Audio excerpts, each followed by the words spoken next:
Kaugnay sa pagdiriwang ng Women's Month, bumisita ang mga babaeng kapulisan ng Agusan del Sur sa 15 babaeng persons deprived of liberty ng Provincial Correctional Services and Management Office. Pinangunahan ni Police Chief Master Sergeant Jamal Lingatong, PIDMP NCO, sa ilalim ng pangangasiwa ni Police Colonel Yaya B. Yusuf, Officer in Charge, kasama ang Deputy Provincial Director for Administrations, Police Lieutenant Colonel Bonifacio C. Estrella Jr., Police Captain Renlin P. Aroza, ang Chief ng Wasi PD, Police Major Doren S. Mauricio, Chief ng PSMU, Police Lieutenant Anesita S. Caballero, Deputy Chief ng Parmo at iba pang mga tauhan. Ilan sa mga aktibidad na kanilang ginawa ay ang pamamahagi ng hygiene kits, food packs at pagbigay ng mga sobre sa mga nabanggit na benepisyaryo. Lubos na nagpapasalamat ang nasabing benepisyaryo sa isinagawang aktibidad sa kabila ng kanilang sitwasyon. Patunay lamang na ang PNP Caraga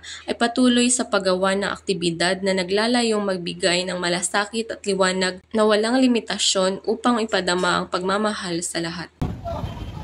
Mula dito sa Police Regional Office 13, ako ang inyong PNN Correspondent, Patrolwoman Grace Kipian, alagad ng batas, tagataguyod ng Balitang Pulis.